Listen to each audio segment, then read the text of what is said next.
What happens when a CEO grabs a broom just to get answers and overhears something that changes everything? Elijah Rourke stared out the tinted window of his SUV, watching the fifth location of his diner-style restaurant chain come into view. The place looked fine from the outside, clean, busy, but so had the others. He'd bought the brand 7 years ago from a retiring couple who'd built it with care. 5 locations across 3 towns. Business was steady, profits looked good, and the reports from his district manager, Tom, were always positive. But something hadn't been sitting right. Customer complaints had ticked up over the last year, nothing extreme, just enough to raise an eyebrow. More than that, 3 employees had quietly quit from this location in the past month alone. No 2-week notices, just walked. Elijah didn't trust secondhand answers anymore. He was a hands-on guy when he first bought the chain. But growth, meetings, and expansion planning pulled him away. Most of the staff had never met him, and that's what made this plan perfect. A friend in wardrobe owed him a favor. With a thick beard, a slightly overweight frame, and a pair of glasses, Elijah looked nothing like the clean-cut CEO people had seen in the occasional corporate newsletter. He walked in through the back, dressed in a basic work shirt with a borrowed name tag that read, Doug. He'd told the district manager he was sending a new trainee to this location from another branch to help with the short staffing. Tom didn't ask questions. Inside, the kitchen buzzed with the lunch rush. It was controlled chaos, the kind you expect from a well-run diner. He was surprised at first. Orders moved fast. The cooks were sharp, focused. He got paired with a woman named Amber, who was training him to do the basic floor tasks: bussing tables, wiping counters, restocking. "Just stay out of Cheryl's way," Amber muttered after handing him a rag and motioning toward the front. "She's the manager." "You'll figure out quick why people don't stay long." Elijah raised an eyebrow. "She that bad?" Amber gave a half shrug. "You'll see." She didn't say it with bitterness, just tiredness. He got to work. For the next 2 hours, he moved through the dining area quietly, sweeping, clearing plates. Watching, listening. There were some bright spots. A young server named Tasha handled a packed line with grace and a warm smile, even when a customer complained about cold fries. She apologized, got them fresh ones, and comped a drink, all without needing Cheryl, but Cheryl. She didn't leave the back office much. When she did, it was to bark something quick: restock napkins? Or why's table 6 still dirty? Before stomping back behind the swinging door. Around 3, the lunch crowd thinned. Elijah grabbed a broom and took to the far side of the dining area near the windows, sweeping quietly near a corner booth. That's when he heard it. Behind the kitchen half door, Cheryl's voice cut through the quiet. "You should have retired 3 years ago, Helen," she said, loud and sharp. "You move like a sloth, you're holding everybody up." Elijah froze. The broom handle stopped mid-sweep. Another voice answered, soft but strained. "I'm doing my best. I've been here 12 years. I know the pace." Yeah, you know the pace. Then pick it up or go home." "You're not doing us any favors dragging yourself around like that." Silence. "I swear," Cheryl muttered, "if I have to hear one more sob story about your arthritis." Elijah stepped slowly toward the kitchen door. He peeked through the window. Helen was standing near the prep sink, her hands trembling slightly as she held a stack of clean trays. She was maybe in her late 50s, with graying hair tied back and tired eyes. She wasn't crying, but she looked done. Cheryl turned her back and kept talking while punching something into the computer. "You don't get special treatment just cause you've been here forever.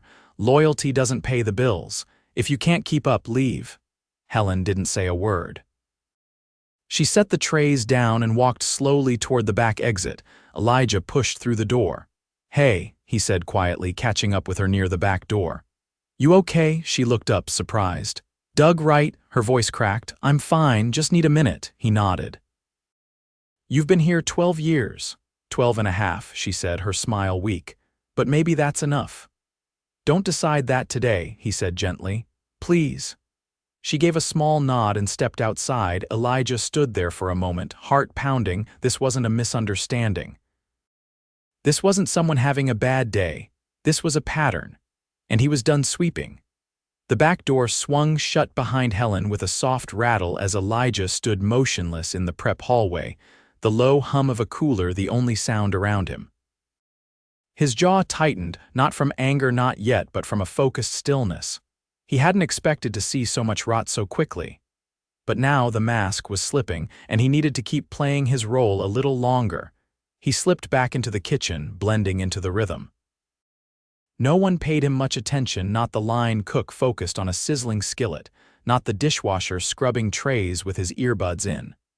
Elijah moved with purpose, but his eyes were tracking everything. 10 minutes later, Amber flagged him down near the dry storage shelf. "You good?" she asked, keeping her voice low. He nodded once. "I'm fine." She gave a quick glance toward the front. "You might want to pace yourself. Cheryl's in a mood. Is that common?" "Only when she's breathing." She said it without humor, then turned and walked off. Elijah returned to the floor, this time bussing the booths along the east-facing windows. The late afternoon lull had set in, which gave him the space to watch. Tasha was restocking glasses near the soda machine, humming quietly. She moved quickly, but her limp was noticeable now that the rush was over. He approached slowly. "You all right?" "Yeah," she said, not looking up. "Just a rolled ankle. I'm good. Did it happen here last week?" She tried to wave it off. "I asked Cheryl if I could sit a bit between tables, just until it's better. She told me if I needed to sit, I could do it at home." Elijah blinked. "She say that exactly, word for word." Tasha finally looked at him. "But I need the hours, so here I am." He didn't answer. He didn't trust the words that came to mind. Instead, he moved back toward the host stand where a boy no older than 17 was folding menus. His name tag read Leo. He looked up and gave a polite nod. "You're new, right?" Leo asked. "Yeah." "First day. You picked a weird time to show up." He leaned in slightly. "We've had 5 people quit in 6 weeks. Most of them didn't even tell Cheryl. They just stopped showing up." Elijah kept his voice even. "Any idea why?" Leo gave a small shrug. "She's got rules for everything. No breaks during shift, even if you're here 7 hours. You talk back even by accident, she writes you up. And if someone makes a mistake in front of customers, she'll call it out right there, loud." "Is that how it's always been?" "Not when I started. Back then we had this guy, Eddie, as the assistant manager. He was fair, covered for people when things got rough. Cheryl had him transferred to the warehouse district 2 months ago, said he was too soft." Elijah thanked him and stepped away. He needed to see Cheryl in action, not just hear about her. And right on cue, she emerged from the office holding a clipboard. She scanned the dining area, then barked, "Leo, table 7's been waiting 10 minutes. Where's their drinks?" Leo started to answer, but she cut him off. "I don't want excuses. Move." He hurried off. Cheryl turned toward Amber, who was wiping down the counter. "You didn't refill the ketchup bins last night." Amber didn't flinch. "I did. Check the log." "Then why did I find 2 of them half empty this morning?" Amber stayed quiet. "That's what I thought," Cheryl said, loud enough for the nearest customers to hear. "You want to keep your schedule next week. I suggest you focus." Elijah stepped forward. "Actually, I restocked that area this morning." "Maybe something got missed before we started." Cheryl turned to him slowly, sizing him up. "You're the transfer from East Bay, right?" "Yeah. You don't speak unless you're asked." "Understood." He met her eyes. "Understood." She walked off, muttering something under her breath. Elijah checked the clock. It was just past 4. He had a couple hours left before dinner service picked up. He needed more time on the floor, but he also needed answers from the back. He found a moment when Cheryl disappeared into the walk-in cooler and slipped into the office. The computer was still logged in. He scanned the recent write-ups.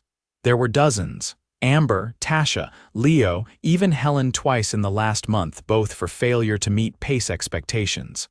There were no formal break logs, no record of hourly check-ins. Nothing that would show compliance with labor standards. He opened the payroll window and searched Helen's name. Her hours had been cut by nearly 30% over the last 4 weeks. He leaned back, staring at the screen. This wasn't just poor management. This was systemized pressure designed to push people out without firing them. A knock on the door snapped him back. Cheryl stood in the doorway, arms folded. "Doug, what are you doing?" He stood. "Looking for the cleaning schedule. Amber said it's usually in here." She narrowed her eyes. "Next time you need something, ask me. You don't go through my files." He gave a nod and walked past her. By 5:30, the dinner crowd had started trickling in. Elijah jumped back into motion, clearing tables and keeping his ears open. A family with 3 kids sat near the front window. The youngest accidentally knocked over a cup of juice. Tasha hurried over with towels, her limp slowing her slightly. "Sorry for the mess," the mother said, flustered. "No worries at all," Tasha said, kneeling gently. Cheryl appeared behind her. "What's taking so long?" Tasha didn't respond, just kept cleaning. "You're holding up the line, move faster." The mother looked up, startled. "She's doing fine." Cheryl ignored her. "If you're not up for the floor, you can clock out." Tasha stood, her hands clenched. "I'm doing my job." Barely, Elijah stepped forward. "Tasha's handling it." Cheryl turned. "You don't speak for her." "No, but I can see who's working and who's not." She stepped toward him. "You want to be next on the write-up list." He didn't answer, just stared at her. She turned back to Tasha. "Clock out now." Tasha looked frozen. Her eyes darted between Cheryl and Elijah, then slowly she walked toward the back. Elijah followed. He found her near the supply closet, leaning against the wall, breathing hard. "You don't need to take that," he said. "I can't lose the job," she whispered. "Rent's due Saturday." He pulled out his phone and sent a single message to his assistant, "Call me in 5. Then he walked back onto the floor. The place was buzzing now. Cheryl was near the counter, checking receipts. Elijah moved to the center of the dining room. His phone rang. He answered.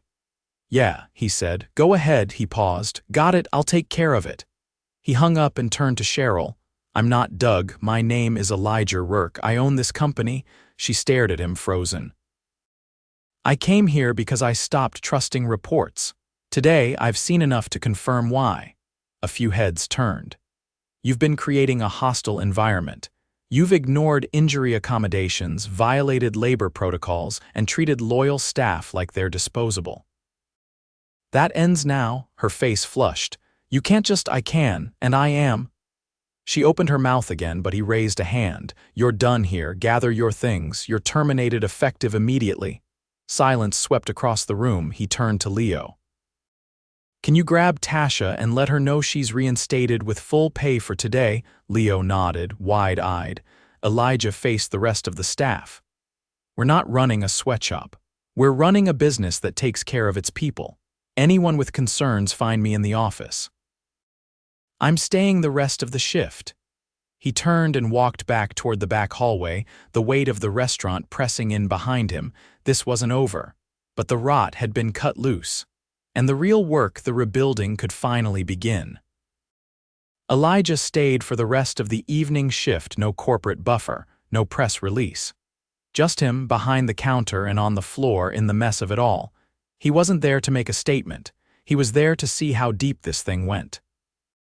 By the time the last customer left and the lights dimmed to closing mode, the staff moved with a quiet caution, as if they weren't sure what came next. Amber was closing out the register, her hands steady but her eyes occasionally drifting toward Elijah, unsure if she should speak. Tasha was folding silverware at a side table, her ankle wrapped now, thanks to a small first aid kit Elijah had pulled from the office. Leo was wiping down the soda machine, the last few drops hissing against steel. Elijah stood near the prep counter, not commanding the room but present. "You said we could talk," Amber finally said, voice low but clear. He nodded.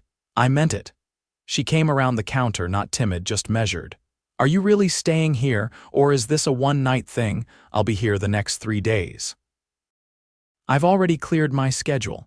She exhaled slowly, like she'd been holding that breath for weeks. "All right, then I'm gonna be honest, please." Cheryl didn't start out this bad. She wasn't great, but she wasn't dangerous. It got worse when the labor cuts started. Less people on each shift, longer hours. She turned mean. Some of us figured she was scared of getting fired, so she started pushing everyone harder, but it went too far. He rested his arms on the counter. What kind of labor cuts? Amber crossed her arms, thinking. About 4 months ago, our scheduled hours dropped, not just a little. Whole shifts got cut. They said corporate was adjusting for efficiency. Cheryl told us it came from above. That didn't come from my office, Elijah said. I never approved a budget squeeze on floor staff. Amber looked surprised but not skeptical. Then someone's been lying, he nodded once. I'll find out who. Tasha joined them, unwrapping a fresh set of utensils. She used to tell us if we didn't like the rules, we could leave. Said new hires were easy to train and didn't ask for raises. Elijah's brow furrowed. Was anyone ever actually trained properly? No, Tasha said flatly. Not once in my 6 months here. You shadow someone for a shift, then they throw you in. Leo finished wiping the machine and stepped over. She made me take over hosting and bussing at the same time, said I was young so I could handle it. Amber added, that was during Father's Day weekend. We were booked solid for 8 hours straight. He didn't get a break, no food, nothing. Elijah looked at Leo. Did you ask for one? I did. She laughed, thought I was joking. Elijah didn't respond. He needed to process that fully before saying anything. Instead, he scanned their faces. No one here was exaggerating. They were tired, not dramatic. Honest, not vengeful. I'm meeting with the district manager tomorrow, he said. Privately, he's the one who's supposed to be auditing all locations. If he knew about this and let it ride, he's next. Amber tilted her head. Tom, he nodded. She hesitated. I always thought he was just clueless, but maybe he's not. Tasha said quietly, he came in once last month. Cheryl made us clock out early so the labor numbers looked cleaner, said it was just for inspection. Elijah's jaw tightened. And he didn't question why half the team wasn't there. Leo shook his head. He smiled, said things looked tight and efficient, and left. Elijah didn't say anything.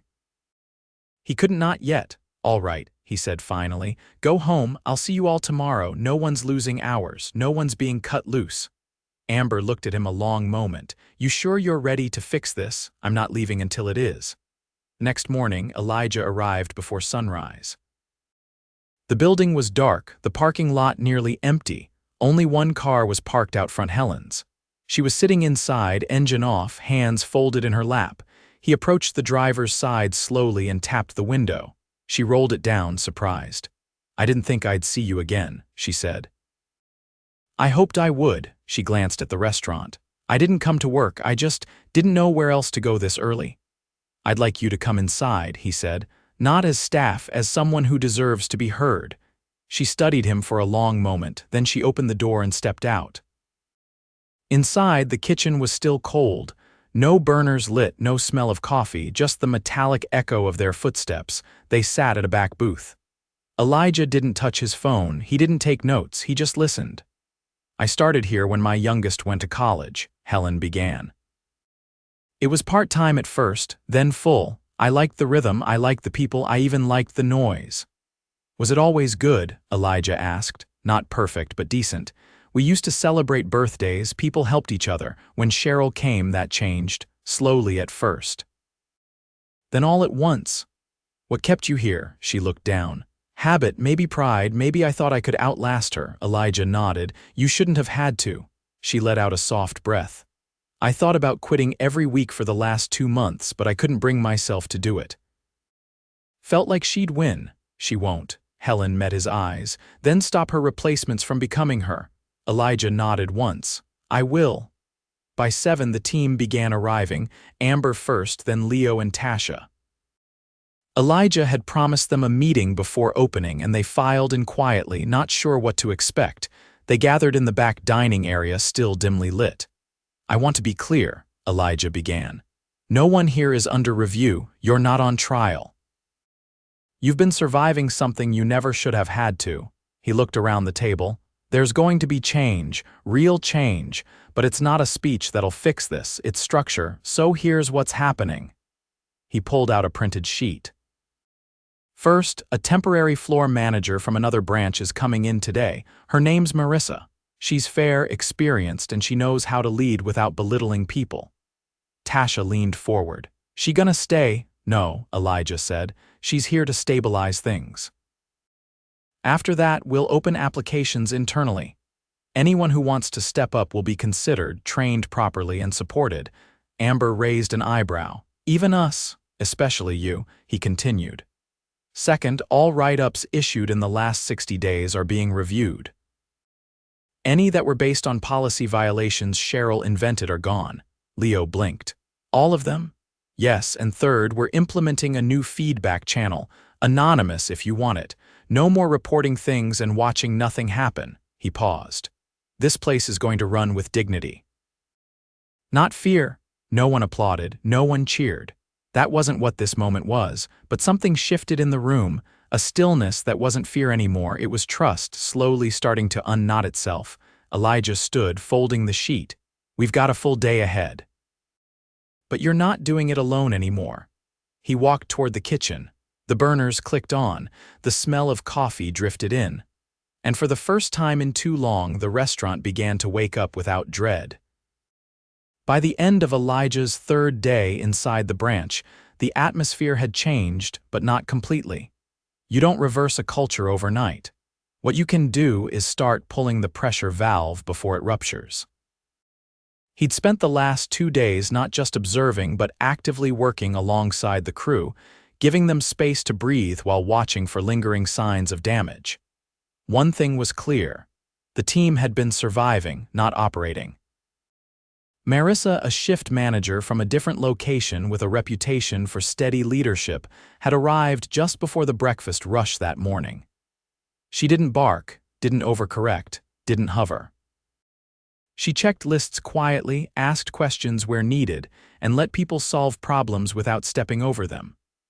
Elijah had watched her handle a vendor misdelivery, a spilled tray, and a late server all without raising her voice. It wasn't about being soft. It was about being competent, and that was what this place needed. Competence with a spine. After the lunch rush died down, Elijah called the district manager, Tom, to meet him in the back office. He didn't give details, just said it was important. Tom arrived right before 3, wearing a corporate fleece and his usual self-assured grin. He knocked twice before stepping in, clearly not expecting what waited for him. Elijah sat across the desk, hands folded, a printed folder open on the table. "Sit down." Tom's smile faltered, but he obeyed. "You've been overseeing this region for how long?" 4.5 years, Tom replied, adjusting his watch. "Everything all right here? I heard Cheryl was let go." "She was," Elijah said flatly, "and there's a list of reasons that should have been flagged on your end. I've gone through every internal audit you submitted for this location in the last 12 months. Not one mentions staff turnover, morale issues, or operational concerns. All of them are glowing." "I reported what I saw," Tom said, keeping his tone even. "No, you reported what you wanted me to see." Elijah slid a few pages across the desk. "You visited during off-peak hours, asked no staff questions, and signed off on falsified schedules. I've confirmed 3 instances where employees were asked to clock out during your walkthrough." Tom straightened. "That's a management issue, not mine. If Cheryl manipulated the schedule to make things look better, she did it with your knowledge." "That's not fair, don't interrupt." Tom leaned back, arms crossing slowly. "You oversaw a branch where experienced employees were pushed out, injured staff were denied basic accommodations, and turnover was sanitized on paper to protect your metrics. You didn't just miss it. You endorsed it."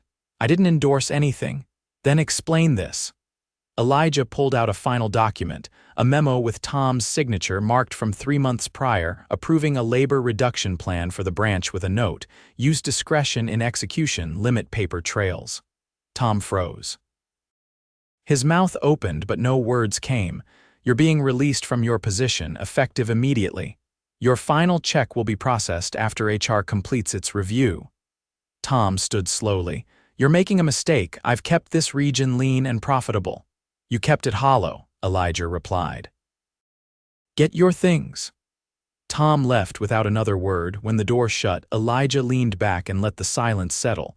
It wasn't satisfaction he felt, just clarity. You can't fix a structure by painting over rot. You have to cut it out, even if it costs you someone with a long title. By 5, the team had gathered in the dining area once more, this time not because they were told to, but because they stayed behind when the last tables cleared. There were still crumbs being wiped, chairs being flipped, but no one moved to leave. Elijah stood, arms relaxed at his sides. You've all lived through something that never should have happened. Not just mismanagement, it was deeper than that, and it cost us good people.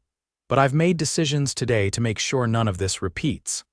Leo leaned on a mop handle, forehead damp from the dinner shift. Is someone taking over as district lead? For now, I am, Elijah said. We'll rebuild that role with input from the people who work under it. No more closed-door promotions. Amber set down a crate of refill bottles. What if someone like Cheryl tries to come back through the system? Another manager, different name. They won't, Elijah said. Every employee file has been flagged for cross-branch behavior, and starting next week, we're implementing a peer review rotation. Every month, 2 employees from different locations will shadow here, and a few of you will rotate out. You'll report directly to me, no filters. Tasha sat at the counter, her ankles still wrapped, but her posture was relaxed. You said you were staying 3 days. What happens tomorrow? I'm not on the schedule, he said, but I'll be here off the clock. Not as a boss. Just as another set of hands. Helen, who had quietly resumed her dishwashing duties that morning, stepped out from the kitchen doorway. Her apron was soaked, but her voice was steady. You don't need to prove anything else, Elijah. I'm not proving anything, he said. I'm finishing what I started. That night, as they cleaned and restocked, Elijah stayed late. Not because he had to, but because no one had asked him to leave. The following week, corporate sent a small team to audit all 5 locations. Not to punish, to listen.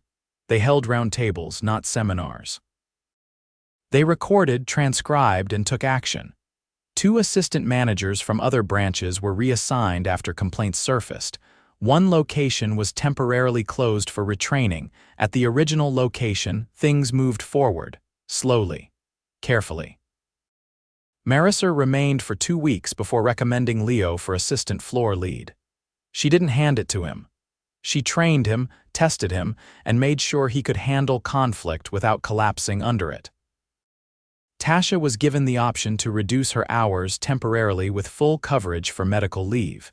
She declined the break but accepted shorter shifts until her ankle fully healed. She was offered a promotion later that month.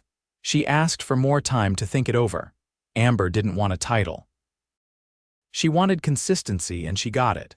She stayed on, often covering the closing shifts, and was eventually offered a role as a cross-location trainer. She accepted. Helen returned to mornings only, not because she couldn't handle more, but because she wanted balance.